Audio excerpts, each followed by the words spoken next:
Since prehistoric times, St. Michael's Cave has been known to man and has been no secret. Remains have been found which have spanned the decades.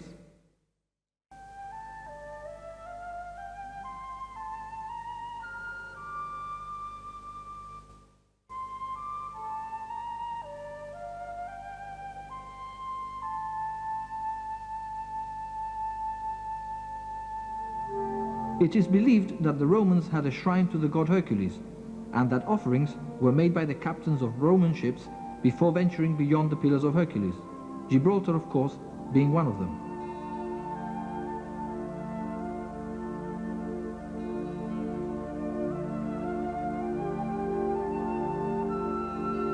The cave is approximately 1,000 feet above sea level and extends about 215 feet to a precipice.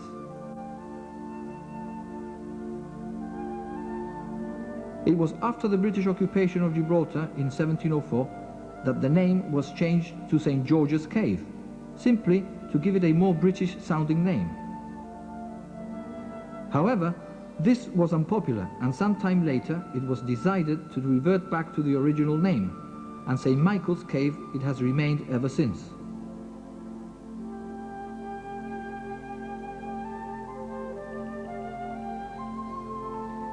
It was shortly after the British capture that an attempt was made to recover the rock by a group of Spanish soldiers. Some 200 men made their way to the cave led by a goat herd. The party spent the night in the cave before their attack the morning after, which failed miserably. A well-known legend about the cave is the fact that there exists an underground passage all the way to Africa, and that is the source of how the apes came to be on the rock, so everybody says. This gate here is the legendary tunnel that is now locked up, and from here a Colonel Mitchell and his friend Brett, who came down to explore in 1840, went through and were never seen again. Hence the stories of people getting lost in St. Michael's Cave and so on.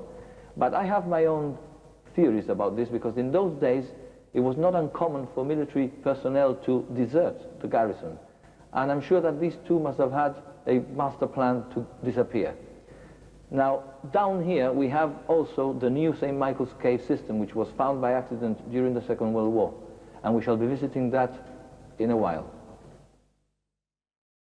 At the height of World War II in 1942, the military decided to convert the cave into a hospital. These concrete terraces were made as the foundations for a number of Nissen huts which were turned into wards.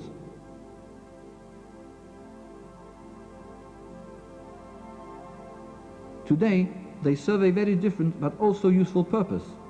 The chairs are suitably arranged for the many concerts, shows, and other entertainment which now take place in St. Michael's Cave, since it has been converted into an amphitheatre.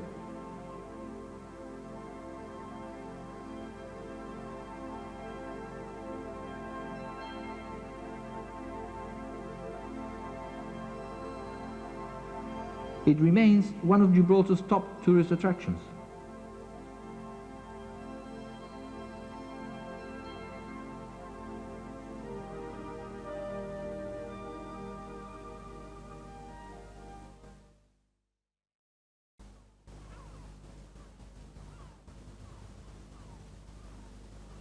Work having commenced in the above cave, the military began to excavate another entrance at the far end.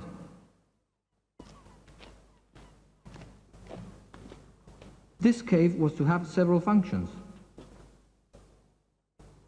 First of all, it would be used as an escape route in case the main entrance was bombed.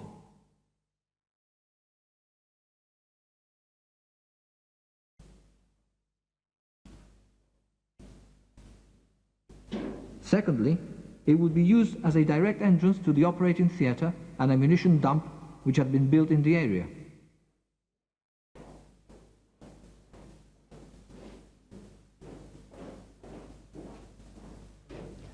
It was in April 1942, whilst they were blasting in this tunnel, that they accidentally bumped into yet another cave. This hole in the floor here is the result. Little did they know that they had discovered the most beautiful cave in Gibraltar.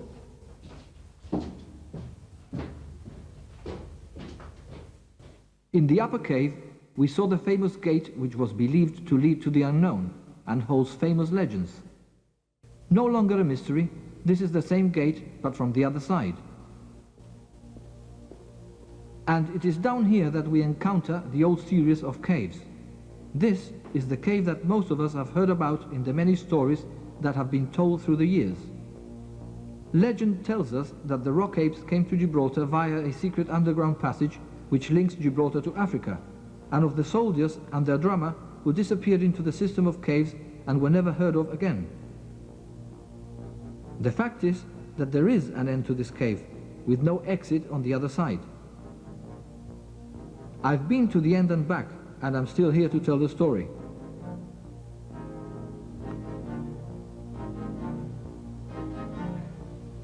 This area was turned into a hospital during World War II.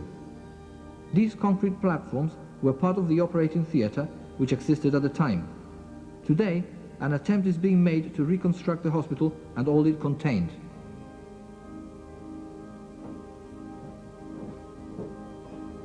We now enter Lower St. Michael's Cave proper. If you look up, it's still possible to see the original hole which was made to enter this cave. Now, it's covered up by a concrete slab.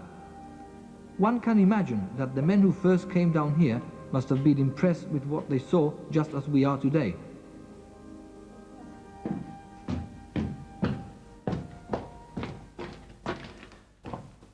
We shall be traveling in a southerly direction, and as we go along I shall be telling you the different names that we call all the formations that we find in the cave. We shall have some formal names for you and also some funny ones, so please keep an open mind about it.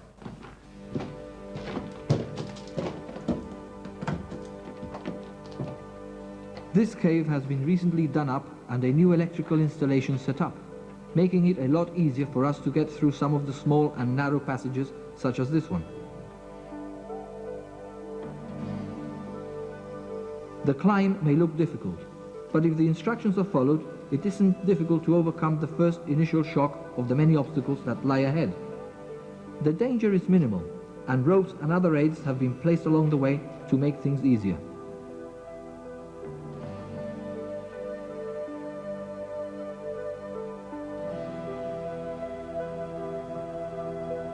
And so, through another narrow passage leading to the rift chamber, otherwise known as the boxing ring.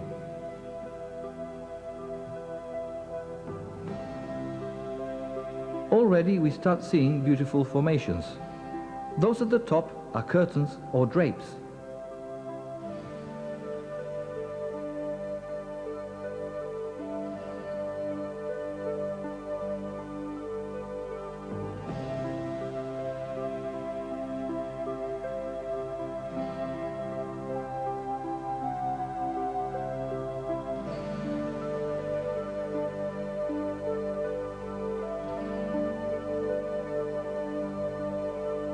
There is also a popular one for the children, which is E.T., here on the floor.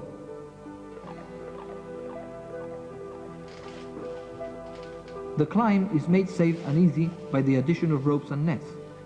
The whole route has been left in its natural state as far as possible, so as not to spoil the spirit of adventure.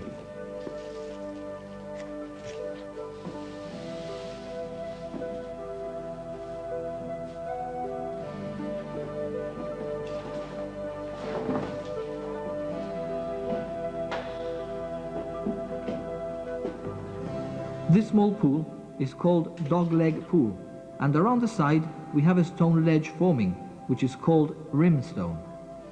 This will eventually grow outwards on the surface to cover the pool as if it were ice. Later, you will see just how strong this structure is, as I'll be walking on it when we get to another pool.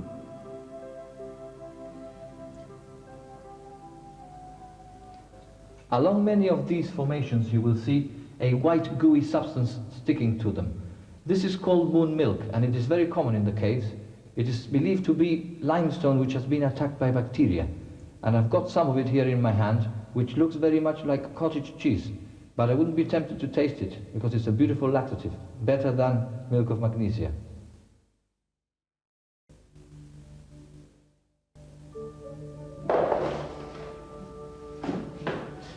This large chamber is called the Hall of Fame.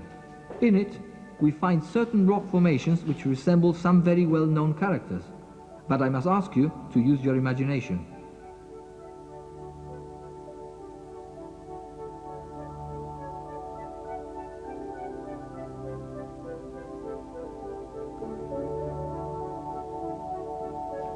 Let me then take you through our Hall of Fame.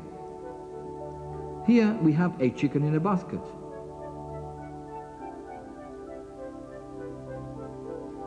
The Rock's very own haunted forest.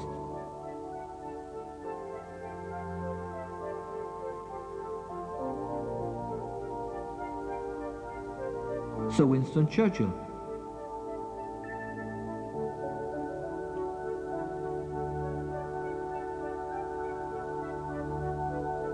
And the famous rock ape couldn't escape us.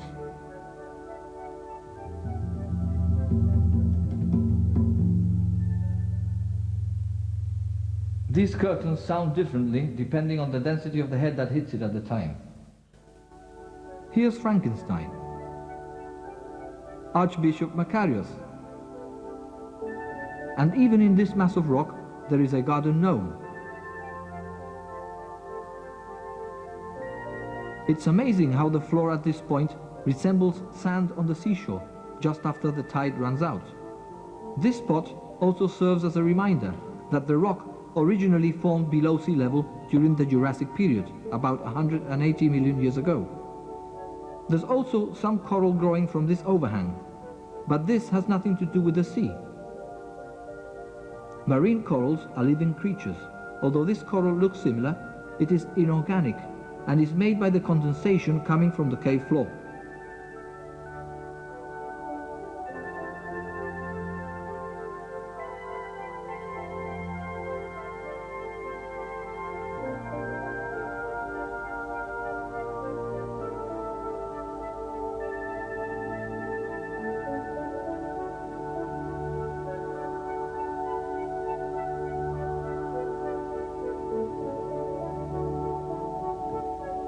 Behind me, there is a massive stalactite which hangs above the bottomless pit, which is over the edge and goes down to a depth of 80 feet.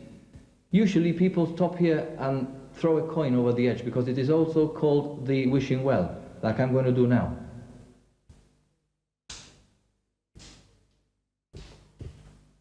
There it goes, down to the bottom.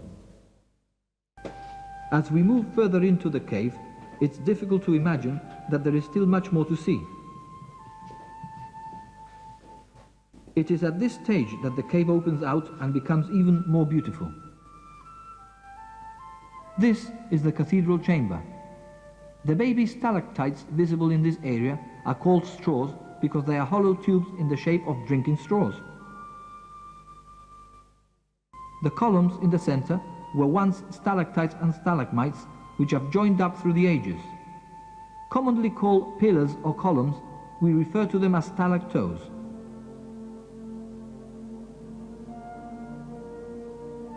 These surfaces are known as cascades.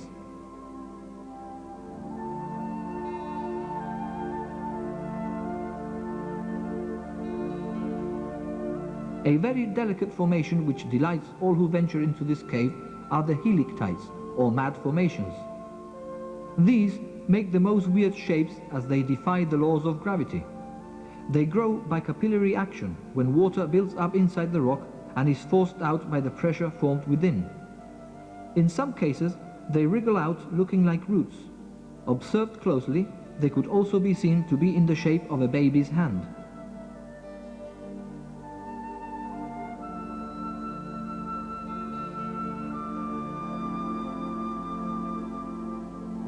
As the water seeps through the rock, the different forms start to grow and take shape.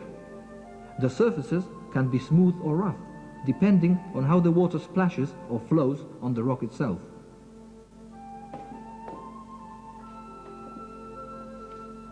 And so, through to the next chamber, which takes us to the largest column in Lower St. Michael's.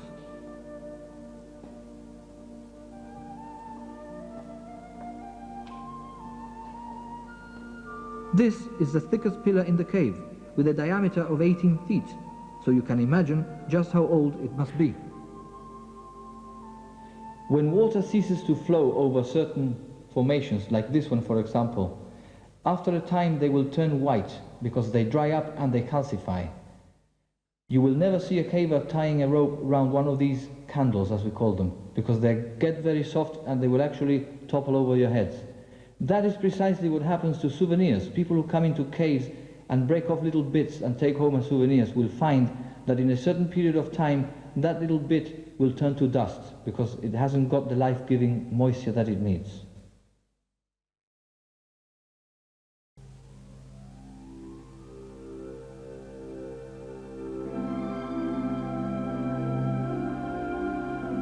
The Rimstone Pool couldn't have had a better name, for here we have a perfect example of how rimstone really grows.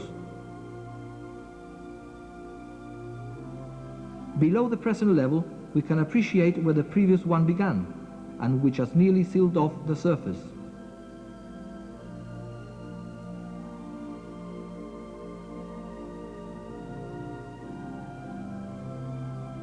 There are a number of formations which have been made from such a pure calcite that they can acquire a glass-like appearance.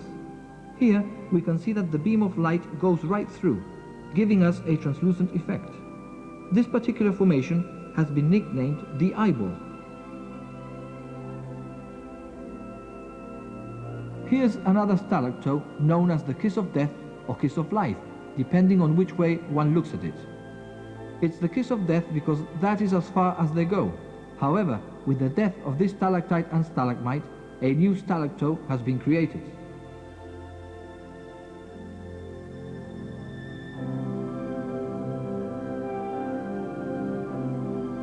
These curtains, which are also translucent, are believed to be the longest in the cave. They were obviously once attached to the bottom surface, because some pieces can be seen stuck to the floor. The curtains must have shattered some time ago, perhaps as a result of an earth tremor.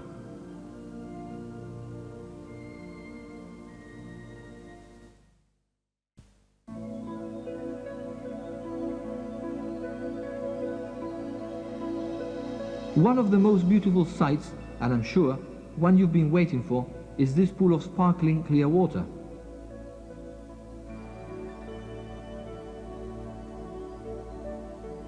It has a capacity of approximately 70,000 gallons of fresh water.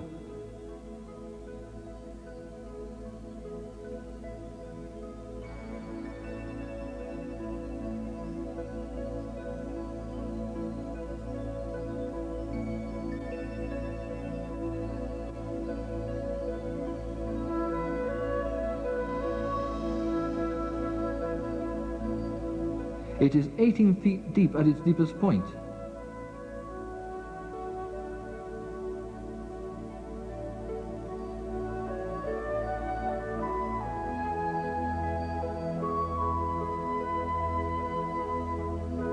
The colors and light emanating from the walls surrounding the pool have no need of further artificial light to enhance its natural beauty.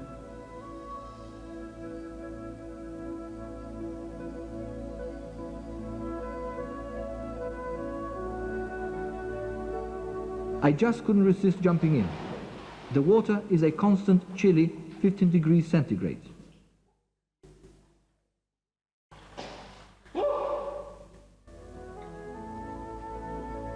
To move further into the cave, there is no other way than to walk around the pool, which, as you can appreciate, looks impossible because there is no clear route. In fact, the only way is to walk along the rimstone on the edge of the pool, which is stronger than it looks, but in places rather narrow. But all this adds to the excitement and sense of adventure when one enters this enchanted cave. In 1954, the pool was drained and the water used in the cave upstairs for the hospital. However, this was eventually abandoned because the pool took 3 years to fill up again. There are sometimes certain reflections which cause the most fascinating illusions. In this case, imagine this to be the lost city of Atlantis. If the light is reflected from a different angle, a cheeseburger comes into view. The underside of this little bridge is full of corals. These coral specimens are so sharp that one has to be very careful not to rest one's hand on them, as they will penetrate the skin very easily. They are referred to as fairy snow because, if we look carefully at the wall on which they grow, we can see it resembles a frosty scene. Delicate and fragile, they are also a delight to see. We have now reached the palm tree chamber. There are two stalactites which could possibly be of the same age, because the growth in caves is influenced by such things as the surface water, its calcite content, obstructions like tree roots and earth movements.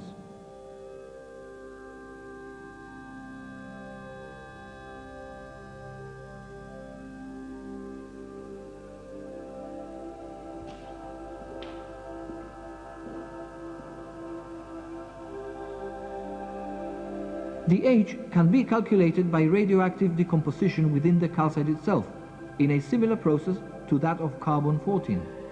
This puts an end to the myth that stalactites grow 1 inch per 100 years.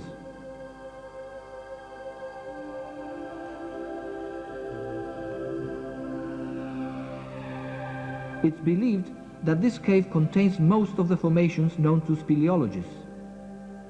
These are rare rock palette formations said to resemble those used by painters. At the extreme end of the cave, at the bottom of a little pool, there is a curious formation known as St. Michael's Cross. There are a couple of stalactites which must have broken and fallen into the pool, where they continue to grow, fusing together to form the shape of a cross. It has been said that Lower St. Michael's Cave has been preserved in its most natural form, thereby offering the visitor a feeling of uniqueness. It's well lit and has recently been made safe with proper protection where necessary. All parties who venture into the cave are under the supervision of qualified guides. Without doubt, it is a unique and exhilarating experience.